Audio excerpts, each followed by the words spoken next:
This is me Mohammad Numan. बेटा ये subject हमारा इंग्लिश है, class 10th and lecture number 1। ठीक है। डायरेक्ट एंड इनडायरेक्ट नरेशन में आज हम लोगों ने इंट्रोगेटिव सेंटेंसेस करने हैं। इंट्रोगेटिव सबसे पहली बात है, होता क्या है, कहते किसे हैं। ये वो जुमले हैं जिनमें कोई सवाल पूछा जाएगा, इन्हें इसीलिए सवालिया जुमले भी कहा जाता है।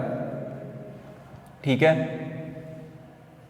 इंट्रोगेटिव सेंटेंसेस यानी सवालिया जुमले।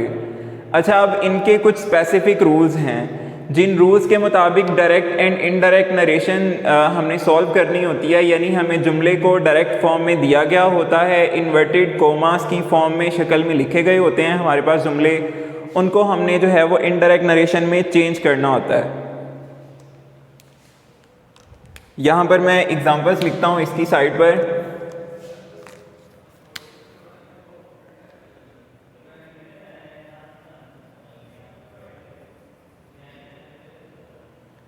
सबसे जो पहली एग्जांपल है,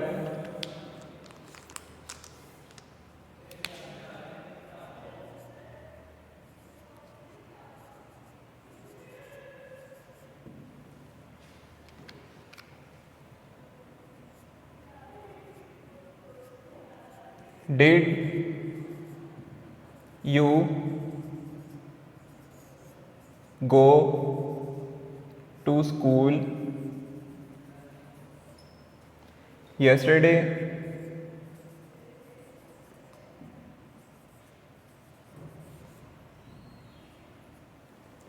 ये एग्जाम्पल नंबर 1 मैंने यहाँ पर लिखी है। इसमें क्लास देखें, ये जो मैंने फॉर्म यहाँ पर इनकी लिखी है, इस फॉर्म को हम कहते हैं डायरेक्ट नरेशन। क्या कहते हैं इस फॉर्म को? Direct narration.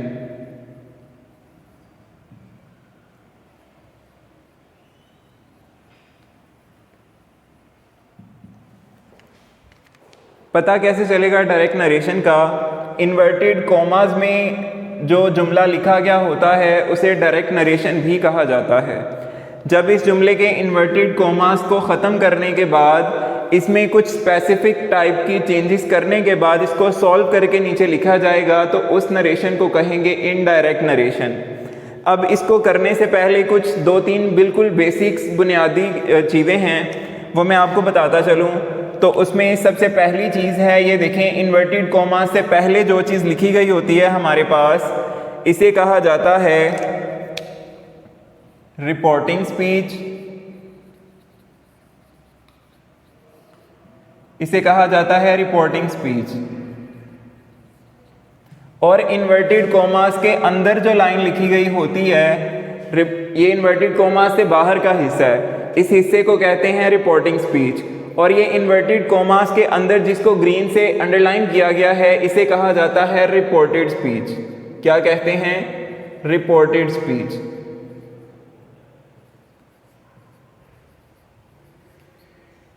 क्योंकि जब आगे इनके रूल्स हम लोग करेंगे तो उसमें इसी तरह से बताया जाएगा कि रिपोर्टिंग स्पीच में क्या चेंज होना है और रिपोर्टेड स्पीच में क्या चेंज होना है। जब नाम लिया जाएगा रिपोर्टिंग स्पीच का, तो ऑटोमेटिकली आपके माइंड में आ जाना चाहिए कि ये कॉमा से पहले वाले हिस्से की बात हो रही है।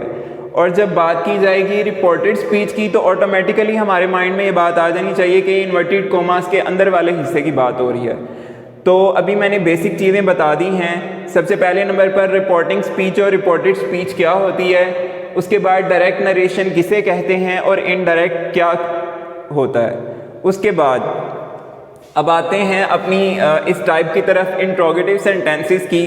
इंट्रोगेटिव सेंटेंसेस को सॉल्व करने के कुछ रूल्स होते हैं, कुछ उसूल होते हैं। उसमें रूल नंबर 1 ये है कि हमारे पास जुमले में जो से लिखा होता है वर्ड, उसको हम चेंज करते हैं नेक्स्ट वर्ड आस्क के साथ, और अगर से की जगह पर लिखा गया हो सेड।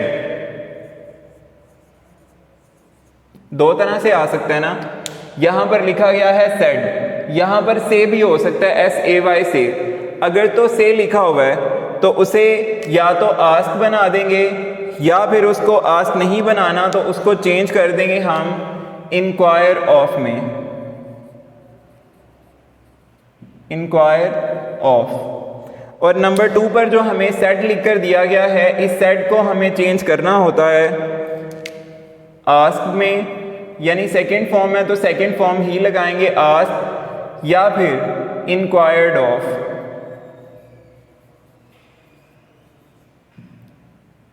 सॉरी, इसमें सिर्फ इंक्वायर्ड ही लिखना है आपने। नंबर 1 जो मैंने अभी रूल बताया वो क्या है, से। SAY से का या SAID सेड का जो वर्ड हमारी रिपोर्टिंग स्पीच में लिखा होता है, लाइक यहाँ पर है ही सेड, उसने कहा, अगर वो से है तो उसको फर्स्ट फॉर्म आस्क में या इंक्वायर ऑफ में चेंज करेंगे। ये आपकी मर्जी पर डिपेंड करते हैं, आप इसको चाहे आस्क से ट्रांसलेट कर लें या फिर इंक्वायर ऑफ से कर लें। उसके बाद अगर सेकेंड फॉर्म सेड लिखी हुई है तो सेड को चेंज करेंगे आस्क में या इंक्वायर्ड में, यानी सेड सेकेंड फॉर्म है से की, इसी तरह आस्क सेकेंड फॉर्म है आस्क की। उसके बाद इंक्वायर ऑफ है तो उसको सेकेंड फॉर्म बनाएंगे इंक्वायर्ड। ये रूल नंबर 1 है। करके देखते हैं यहाँ पर साथ ही इसकी इम्प्लीमेंटेशन।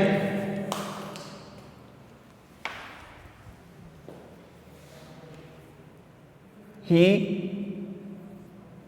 सेड की जगह हमने करना है सेकंड फॉर्म है तो हम भी सेकंड फॉर्म लगा देंगे आस्क, ही आस्क। नेक्स्ट, उसके बाद अगला काम हमने क्या करना होता है, ये वो चेंजेस हैं जो लाजमी हर सूरत करनी ही है इंट्रोगेटिव में। उसके बाद नेक्स्ट काम हमारा ये है कि जब भी हम किसी जुमले को सवालिया बनाते हैं, इंट्रोगेटिव बनाते हैं, जब हमने 12 टेंसेस किए थे तो उसमें हमने ये चीज़ सीखी थी कि जुमले को इंट्रोगेटिव बनाने के लिए जो हेल्पिंग वर्ब होता है, ये डिड इस जुमले का बेसिकली हेल्पिंग वर्ब है, और हेल्पिंग वर्ब को हमने यू से यानी सब्जेक्ट से पहले लिखा हुआ है। इंट्रोगेटिव करने के लिए हेल्पिंग वर्ब को स्टार्ट में लिखते हैं और बाकी चीज़ें सारी एज इट इज़ रहती हैं और एंड पर हम क्वेश्चन मार्क लगाते हैं। ठीक है, चूँकि ये जुमला ऑलरेडी इंट्रोगेटिव है तो इस केस में जब हम इसको इनडायरेक्ट फॉर्म में चेंज करेंगे तो उसके लिए हमने क्या करना है कि जो सवालिया तरतीब है यानी इंट्रोगेटिविटी की जो तरतीब है उसको सिंपल में ले आना है। मिसाल के तौर पर मैं यहाँ एक एग्जांपल लिखता हूँ,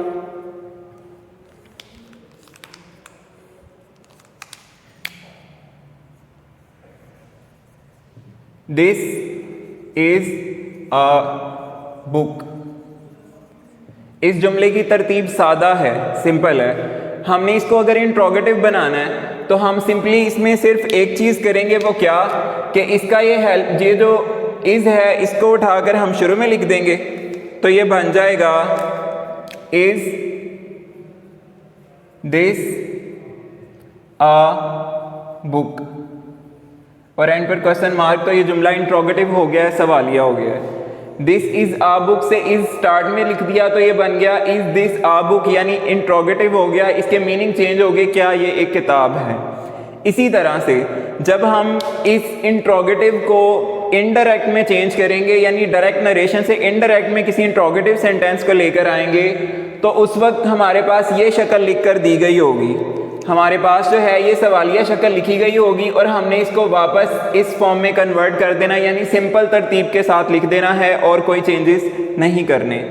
अच्छा, रूल नंबर 1 हमने देख लिया था कि से के मुताबिक आस्क या इंक्वायर ऑफ में चेंज करेंगे, सेड अगर लिखा हुआ है तो आस्क या इंक्वायर्ड में चेंज करेंगे, जैसे मैंने यहाँ पर कर दिया, ही सेड लिखा हुआ है तो ही आस्क बना दिया।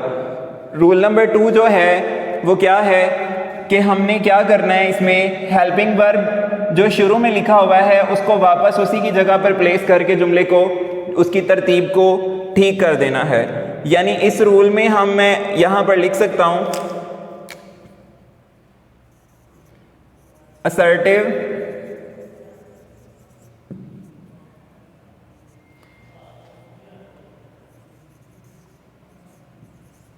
असर्टिव टाइप में इसे चेंज कर देंगे, यानी सादा जुमले की तरतीब से इसको लिख देंगे। उसके बाद जो नेक्स्ट थर्ड वन हमारा रूल है वो थर्ड वन रूल ये है कि अगर जुमला हेल्पिंग वर्ब से स्टार्ट हो रहा होगा, क्योंकि जुमले को इंट्रोगेटिव बनाने के लिए सिर्फ एक ही तरीका नहीं होता, WH फैमिली के वर्ड्स भी होते हैं, वो भी मैं आगे एग्जांपल करवाता हूँ। जुमले के अगर शुरू में आगाज में हेल्पिंग वर्ब है, is, are, am, was, were, has, have, had, या फिर डू डज या डिड वगैरह के वर्ड हैं स्टार्ट में, इसे हेल्पिंग वर्ब कहते हैं। अगर जुमला हेल्पिंग वर्ब की मदद से स्टार्ट हो रहा है तो ऐसी सूरत में हम क्या करेंगे कि हेल्पिंग वर्ब को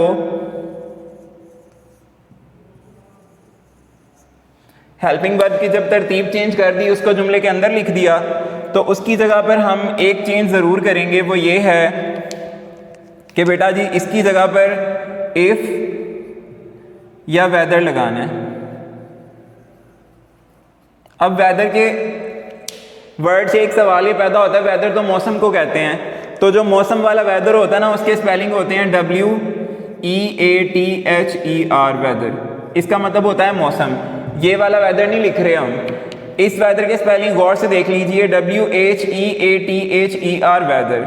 यानी हेल्पिंग वर्ब को अगर आगाज़ में देख रहे हैं आप, आगाज़ में हेल्पिंग वर्ब आ गया है जुमले के शुरू में, तो ऐसी सूरत में हम क्या करेंगे कि इन्वर्टेड कॉमास को ख़त्म करने के बाद अपने पास से इफ़ या वेदर लगाएंगे। ये आपकी चॉइस है, आप इफ़ लिख लें या वेदर लिख लें। हम यहाँ पर जो है वो इफ़ लिखते हैं, इफ़ लगा दिया।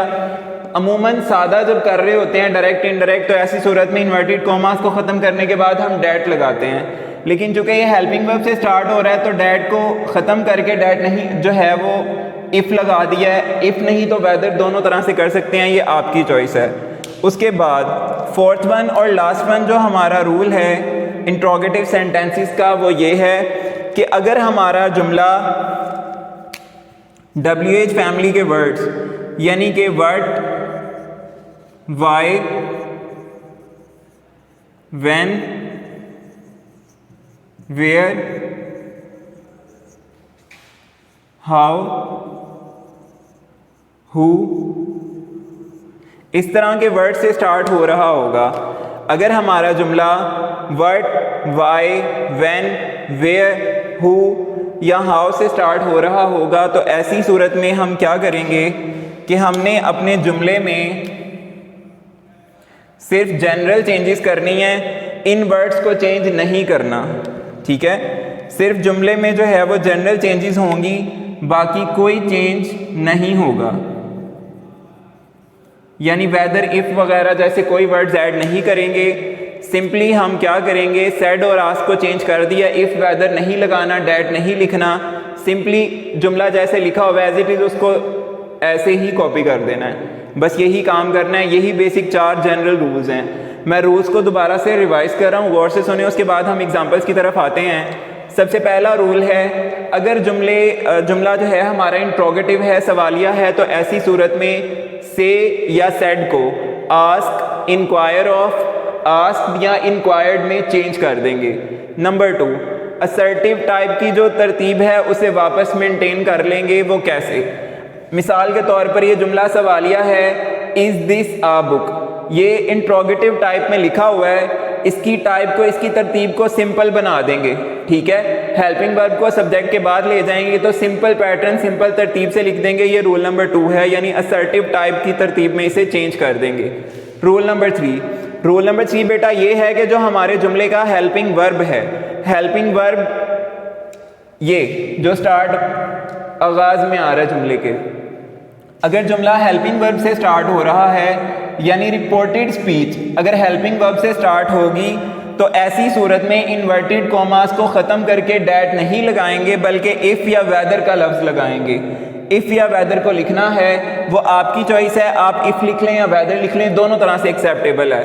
लास्ट वन इज, अगर हमारी रिपोर्टेड स्पीच जो है, अगर what, why, when, where, how या हु, WH फैमिली के वर्ड्स इन्हें कहा जाता है, ये जुमले को इंट्रोगेटिव सेंस देने के लिए यूज़ होते हैं। अगर इंट्रोगेटिव सेंस देने के लिए WH फैमिली के वर्ड्स रिपोर्टेड स्पीच के स्टार्ट में लिखे गए होंगे, तो उसकी तरतीब को चेंज नहीं किया जाएगा, एज इट इज सेम सब कुछ जनरल चेंजेस के साथ लिख दिया जाएगा।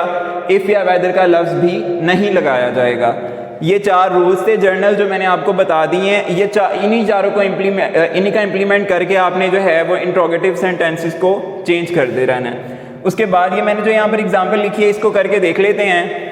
लिखा हुआ है, he said did you go to school yesterday.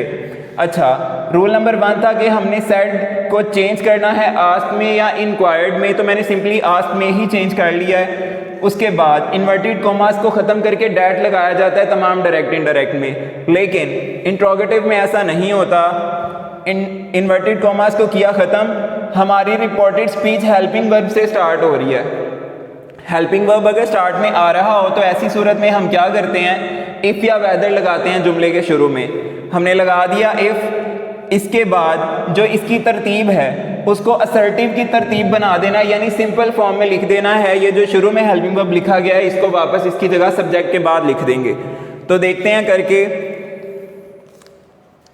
ये सब्जेक्ट लिखा हुआ है यू जो है हमारा सेकंड पर्सन है। सेकंड पर्सन को हम चेंज करते हैं फर्स्ट पर्सन में, और फर्स्ट पर्सन में जब यू को चेंज करेंगे तो वो आई बन जाएगा। ठीक है, फर्स्ट पर्सन प्रोनाउंस होते हैं I, my, mine, me, we, our, ours, us. ठीक है, तो हमने यू को चेंज कर लिया, यू सेकंड पर्सन था, इसको फर्स्ट पर्सन आई में चेंज किया। उसके बाद ये डिड लगा हुआ है शुरू में, ये पास्ट इंडेफिनेट में जो है वो इंट्रोगेटिव सेंटेंसेस में डिड आता है स्टार्ट में। इसका मतलब ये जुमला पास्ट इंडेफिनेट था। पास्ट इंडेफिनेट को जब इनडायरेक्ट फॉर्म में लेकर जाते हैं तो उसको कन्वर्ट कर देते हैं पास्ट परफेक्ट में, और पास्ट परफेक्ट में जो है वो हेल्पिंग वर्ब हैड आता है। ठीक हो गया, इसीलिए आई के साथ लगा हैड। उसके बाद गो और हैज़, हैव, हैड के साथ हमेशा थर्ड फॉर्म आती है, तो उसके हिसाब से थर्ड फॉर्म लगेगी gone. Had gone to school, to school, और आगे लिखा हुआ है यस्टरडे। यस्टरडे को चेंज करते हैं द डे बिफोर में।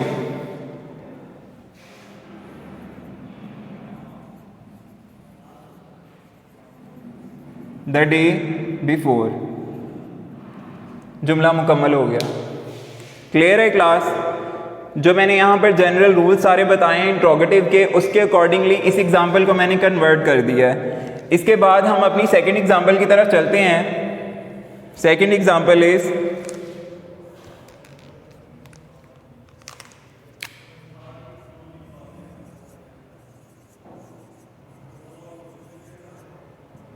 The teacher said to the student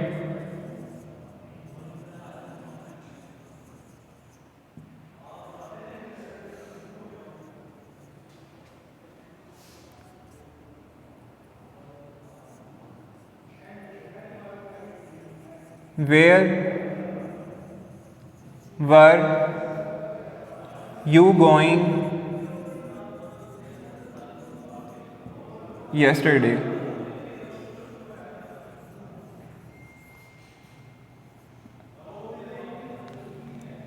second example मैंने यहाँ पर लिखी है the teacher said to the student where were you going to yesterday. Next, उसके बाद क्लास हमने रूल्स को ध्यान में रखते हुए इसको चेंज करना है, तो चेंज करके देख लेते हैं। First of all the teacher said to लिखा हुआ है। ठीक है, सेड टू लिखा हुआ है। हमने पढ़ा है कि से या सेड हो तो उसको चेंज करते हैं आस्क में या इंक्वायर्ड में, तो यहां पर सेड टू की जगह आ जाएगा इंक्वायर्ड। इंक्वायर्ड लिख लिया। इसके बाद कहा किससे है, the student, same as it is आ जाएगा inquired the student.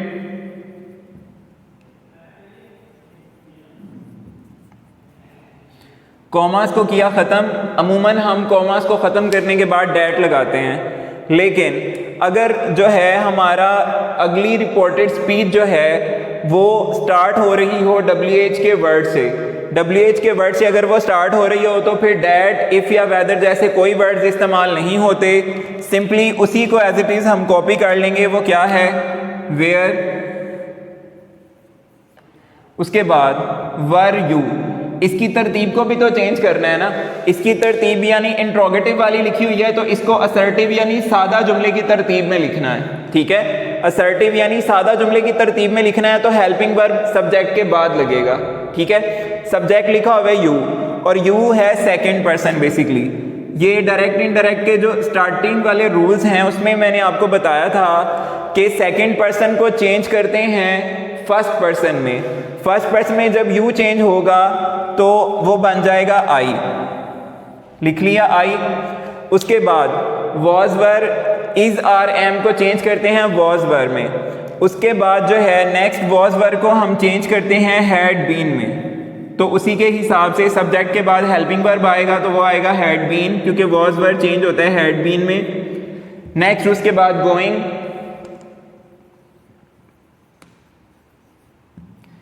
Yesterday, yesterday को चेंज करते हैं द डे बिफोर में।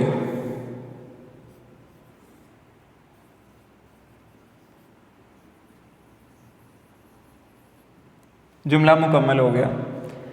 The teacher inquired the student where I had been going to the day before. ठीक है क्लास, ये जो एग्जाम्पल्स हैं ये मैंने करके दिखा दिए ताकि आप लोगों को भी करने में आसानी रहे। आज जो है हम लोगों ने डायरेक्ट इनडायरेक्ट के इंट्रोगेटिव सेंटेंसेस के जो रूल्स हैं वो कर लिए हैं सारे के सारे।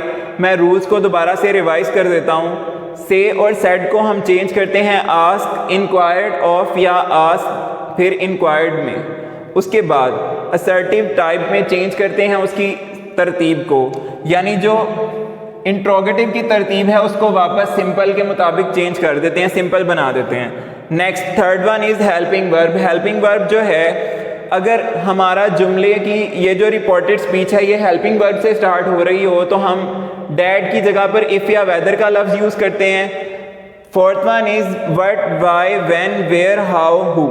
ठीक है, WH फैमिली के वर्ड्स के साथ अगर रिपोर्टेड स्पीच शुरू हो रही हो जैसे यहाँ पर है तो ऐसी सूरत में हम क्या करते हैं, डैट, इफ़, वेदर वगैरह के वर्ड्स कॉमास को ख़त्म करने के बाद यूज़ नहीं करते, एज इट इज़ इसको कॉपी करते हैं और जर्नल चेंजेस ही सिर्फ करते हैं, इसके अलावा और कोई चेंज नहीं करते। क्लास ये रूल जो है वो आज मुकम्मल हो गया है। इसकी प्रैक्टिस आप लोगों ने अच्छे तरीके से करनी है ताकि आसानी चीज़ें समझ आ जाएं। जो चीज़ आप लोगों को समझ में ना आए वो आप मुझसे पूछ सकते हैं। आज का लेक्चर हमारा मुकम्मल हुआ। अल्लाह हाफ़िज़।